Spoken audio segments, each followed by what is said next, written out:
welcome back. Now in this chapter, I want to go through the Terraform configuration file that can be used for the deployment of an Azure Bastion host. Now the Azure Bastion service allows you to securely connect onto your virtual machines that are part of an Azure virtual network. Now let's say that you have Windows Azure virtual machines in place. You want to connect onto the machines, so you'll use RDP, the remote desktop protocol. Now, in order to connect onto these machines, you need to have a public IP address assigned onto these machines because, see, from the internet, you will connect via the public IP address onto these machines. But then allocating public IP addresses onto all machines might actually increase the security risk because you are expanding the surface area when it comes onto attacks. More public IP addresses will attract more attackers to actually put attacks onto each of those public IP addresses. So if public IP addresses are not really required by those servers, maybe you are not hosting a web application on these servers, that's why it doesn't need a public IP address. But let's say an administrator still needs to connect onto these machines, maybe to install some software, do some administration, etc. So instead of actually assigning a public IP address on these machines, you can use another service that's known as the Azure Bastion service. The Azure Bastion service will be deployed onto a special subnet known as the Azure Bastion subnet that will be part of your Azure virtual network. This Azure Bastion host is completely managed by Azure, and this Bastion host will actually have a public IP address. So you won't have public IP addresses assigned onto your machines. It will be assigned onto the Azure Bastion host. Then users can actually connect via the Azure Bastion host onto virtual machines in your Azure virtual network. And all of this can be done via the browser itself. So first, I'll show you an example on Azure Bastion, and then we'll go through the Terraform configuration file on the implementation of the Bastion itself. So first, just to showcase the usage of the Azure Bastion service, what I'll do first in Azure, I'll create an Azure VM. I'll choose Windows Server 2019 Data Center. Here, I'll just create a resource group. I'll give a name for a VM. I'll choose the location. I'll scroll down in terms of the administrator account details. I'll ensure to add a username and a password. This will be used to log into the machine. Go on to next for the disk, leave everything as it is, go on to networking.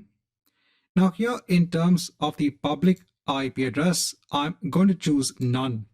That means no public IP address is going to be assigned onto this machine. I'll go on to next for management. Go on to advanced, tags, review, and create. Let me go ahead and hit on create. This will just take around 3 to 5 minutes. Let's come back once we have the VM in place. Once the deployment of the VM is complete, if I go ahead onto the resource, here if I choose connect and if I choose RDP, I only have the option of the private IP address, and even if you download the RDP file and try to connect onto this machine, if you hit on connect, you will not be able to connect because you can't connect onto a private IP address of a VM. You need to have a public IP address assigned onto this machine. So I said now, instead of actually assigning a public IP address onto this machine, what we can do is we can go back onto the overview. Here in the connect option, we can choose now the option of Bastion. Now, before I choose the option of Bastion, we can go first on to the virtual network that is holding the virtual machine. So I'm going here onto the virtual network that's holding the virtual machine. I need to create a separate subnet. So if I go on to subnets, I have to create a separate subnet that's known as the Azure Bastion subnet. The name of the subnet needs to be Azure Bastion subnet. This subnet will be utilized by the hosts that's going to be used by the Azure Bastion service. Once you have the subnet in place, I can go back onto app VM. In Connect, I can choose Bastion. Here now it's giving me the screen to deploy the Bastion. In case if you're not getting the screen and if you're getting a screen wherein you have to deploy the Azure Bastion subnet, just go ahead and refresh this entire page. Then I can go ahead and hit on Deploy Bastion. So what this is going to do is, I said it's going to deploy the Bastion host in that Bastion subnet. And then we can connect to our Azure VM via this Bastion host without the need of having a public IP address assigned onto our Azure virtual machine. Now, this is useful when you have a number of Azure VMs in your Azure virtual network and you need an administrator to connect onto this Azure VMs. Then makes sense to actually have a Bastion host in place. Now, this might take around 5 minutes. Let's come back once we have the Bastion host in place. Now, once the deployment of the Bastion host is in place, now you get the option to enter the username and the password to connect onto App VM. So let me enter the required details and hit on connect. Now we get this pop-up blocker. What we can say is always allow pop-ups. Click on done, hit on connect again. So this will now open up another window. It's connected to the Bastion host. Yeah, I'll just click on allow. And now we are actually connecting on to App VM. So from the browser itself, via the use of the Bastion host, we are now able to connect onto the App VM machine without the need of having a public IP address assigned onto App VM. So now that we've understood the purpose of the Bastion host, let's see how we can deploy an Azure VM along with the Azure Bastion host via a Terraform configuration file. I'll just close this. I'll go on to the resource group of app grp and let me delete the resource group. I'll hit on delete. So now while this is being done, let's go on to the Terraform configuration file.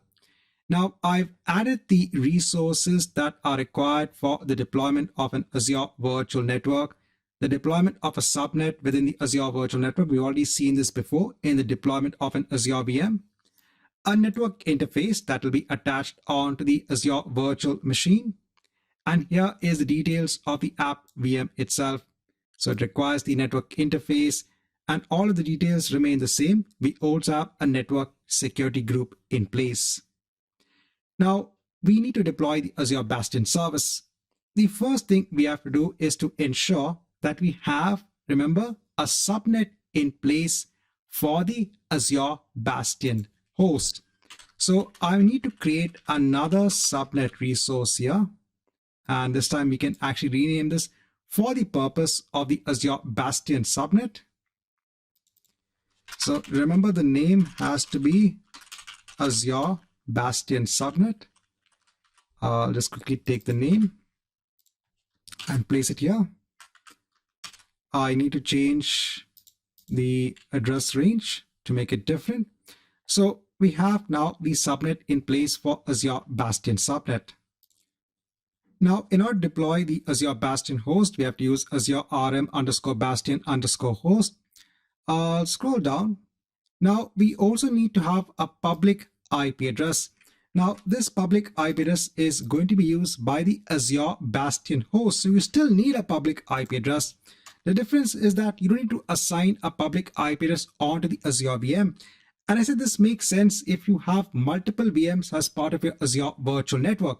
So if you had 5 VMs, instead of actually having 5 public IP addresses assigned onto each VM and then connecting onto them for administrative purposes, you can just have one public IP address assigned onto your Azure Bastion host. And via the Azure Bastion host, you can connect onto the other virtual machines that are part of your virtual network. So here, let me just give the names accordingly. So I'll name this as Bastion IP.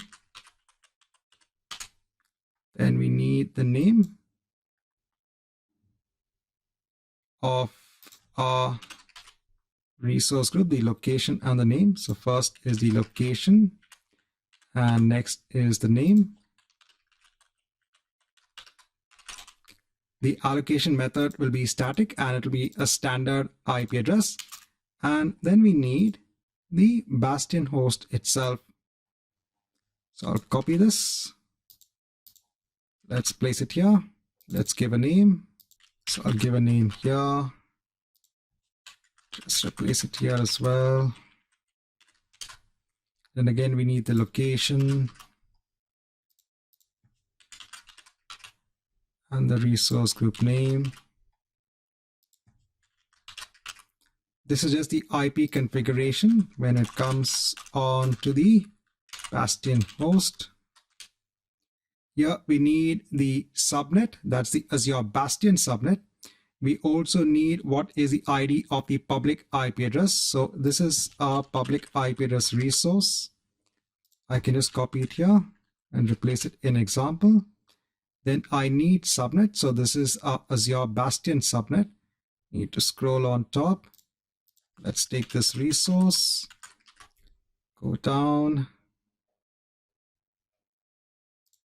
and then replace it here.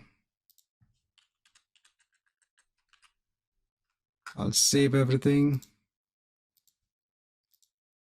Let's create a plan.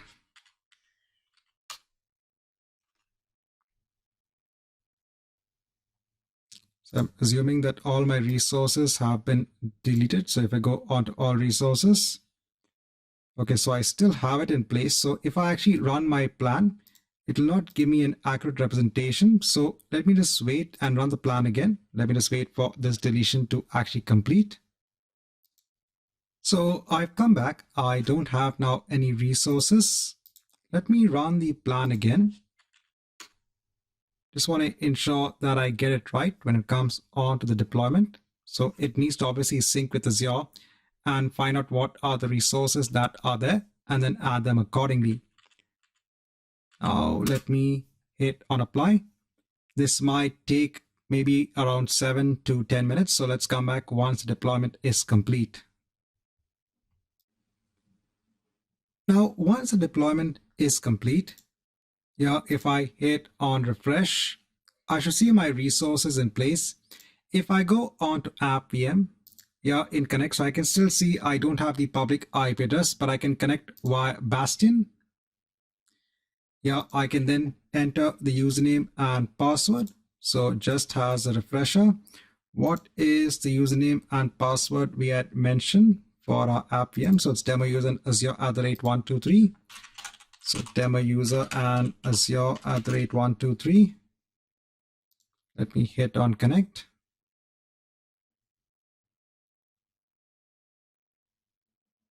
And now we are connected via the Azure Bastion host onto app VM.